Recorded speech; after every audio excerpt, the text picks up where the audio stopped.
Ya, kita lanjutkan perbincangan kita terkait dengan virus corona. Saya akan ke Dr. Erni dulu. Mbak, ini virus ini katanya melalui udara, begitu ya. Apakah memang ada selain udara bisa melalui yang lain, begitu? Iya, jadi kan kalau kita lihat upaya pencegahannya ya, salah satunya kan dengan membersihkan tangan senantiasa. Itu sebenarnya lebih ke supaya kita nih, ini kalau kita bicara penularan, maka penularan itu kan artinya ke orang-orang sekitar ya. Jangan sampai kalau kita batuk, kita tutup pakai tangan, virusnya nempel di sini. Kita bilang berkolonisasi, berinokulasi lah, nempel di sini. Terus tangan ini kita pakai buat berbagai macam buka pintu, kemudian makanan, pegang ini, pegang itu, dan bersalaman.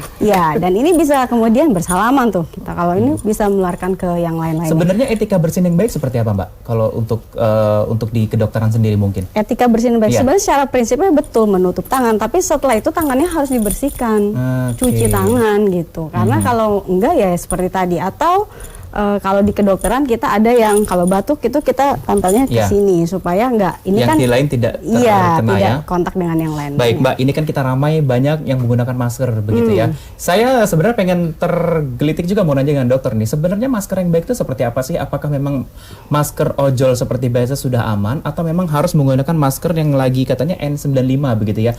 Apakah itu memang model proteksinya berbeda dibandingkan dengan masker-masker yang biasa? Model proteksinya berbeda, tapi ini lebih dikaitkan dengan penularannya. Jadi kalau penularan lewat udara, kuman itu tidak sama semua. Jadi ada yang sifatnya droplet, yang kayak sekarang ini. Kalau kita ngomong gini, ini kita sebenarnya mengeluarkan percikan-percikan, itu droplet. Bentuk partikelnya lebih besar dan dia tidak akan bertahan lama di udara. Dia akan turun tuh pada beberapa saat. Pada yang seperti ini, itu kita cukup menggunakan yang kita bilang sebenarnya masker bedah surgical mask yang banyak dijual, dipakai di mana-mana. Bukan N95 yang pori-porinya tuh lebih kecil lagi, dan ini biasanya dikhususkan pada yang sifatnya airborne, yang menetap, yang partikelnya lebih kecil. Contohnya kuman TBC, itu menetap lebih lama di udara.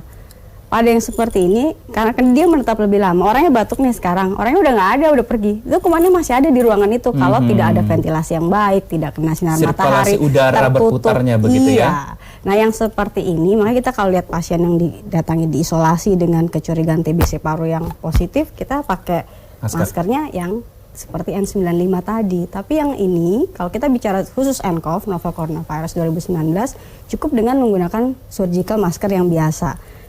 Iya, cukup, karena ya tadi dia itu tidak akan bertahan lama partikelnya. Cuma kalau close contact nih, kita ngomong dekat-dekat gini, kita memercikan sesuatu, itu bisa tertular saat itu. Tapi saya rasa juga walaupun tidak ada virus corona, untuk di Jakarta penting seperti menggunakan masker ya, Mbak ya? Nah, sebenarnya kalau saya lihat di Jakarta atau di banyak tempat, kebanyakan orang menggunakan masker tuh satu, kalau bicara dia buka. Gitu. Yang kedua, kalau batuk dia buka. Padahal sebenarnya masker itu sudah didesain bahwa bagian dalam dan bagian luar itu tidak sama. Bagian luarnya itu biasanya lebih tahan air, waterproof. Jadi kalau tetesan air tuh airnya akan bulat di situ, tidak menyerap, waterproof. Dan bagian itu tujuannya supaya kalau ada debu atau ada apapun yang bisa terhirup, karena kita cover, bisa menempel di situ ya, jadi tidak masuk ke dalam. Makanya harus di atas hidung, jangan menggunakan masker di bawah hidung. Itu yang salah ya. Ada yang menggunakannya di bawah hidung karena biar nafasnya lebih enak. Tapi tidak tercapai tujuannya kan. Terus yang kedua, di bagian dalamnya itu sebenarnya masker itu coba dipegang deh bahannya. Dia itu akan menyerap. Jadi kalau kita batuk menggunakan masker, maka material ini akan menyerap kotoran itu sehingga kita tidak hirup lagi apa yang sudah kita batukkan. Ini penting nih ya. Gitu, karena seringkali karena takut menghirup lagi mungkin ya, dengan alasan apapun dibuka, batuk, terus tutup lagi. Jadi bersin menggunakan masker pun tidak masalah sebenarnya. Ya harusnya memang begitu, karena masker ini sudah didesain untuk baik proteksi dari kita sendiri kalau kita batuk atau bersin, dan atau dari orang lain. Baik, gitu. Saya ke Mbak Nini. Mbak Nini, ini kalau kita berbicara mengenai dengan teman-teman kita yang mungkin bekerja di luar, ada kurang lebih mungkin sekitar 80.000 TKI kita di China, begitu ya. Apakah kita juga mengeluarkan travel warning gitu untuk tidak ke sana dan juga menahan dulu nih untuk TKI yang dari sana untuk pulang? Jadi sebenarnya kalau di Wuhan sendiri kan memang diisolasi, memang nggak bisa masuk, nggak bisa keluar. Bahkan semalam komunikasi dengan Duta Besar Indonesia yang ada di Cina, Pak Dubes mengatakan bahwa kita masih melakukan negosiasi dengan pemerintah Cina agar kita bisa membawa pulang WNI yang sedang ada di Wuhan. Tapi kalau yang di luar Wuhan masih bisa keluar dari sana gitu. Kalau travel warning memang di Indonesia belum dikeluarkan ya, tapi lebih pada apa penyampaian bahwa sedang ada kondisi seperti ini. Saya pikir pemerintah pasti punya alasan untuk melakukan itu. Cuman yang lebih saya tekankan adalah bagaimana kita memastikan nih sebagai early warning, memastikan bahwa orang yang keluar masuk di Indonesia ini dalam kondisi yang benar-benar sehat. Bagaimana dengan pelajar kita juga, Mbak? Iya. Itu termasuk yang di Wuhan itu memang benar-benar nggak bisa keluar. Beberapa saya komunikasi dengan mereka sedang kemarin membutuhkan pasokan makanan. Teman-teman yang sempat viral di videonya ya untuk teman-teman yang di Aceh ya. Iya. Itu kemarin kan Pak gubernurnya mengirim uang 50 juta ke Wuhan itu. Jadi mereka tinggal di satu tempat, mereka membutuhkan suplai makanan. Cuman yang terakhir semalam kontak itu mereka membutuhkan masker yang proper. Karena mungkin kondisi di Indonesia dengan kondisi berbeda di sana ya. sudah kondisi yang lebih parah di sana. Jadi mereka butuh masker yang proper.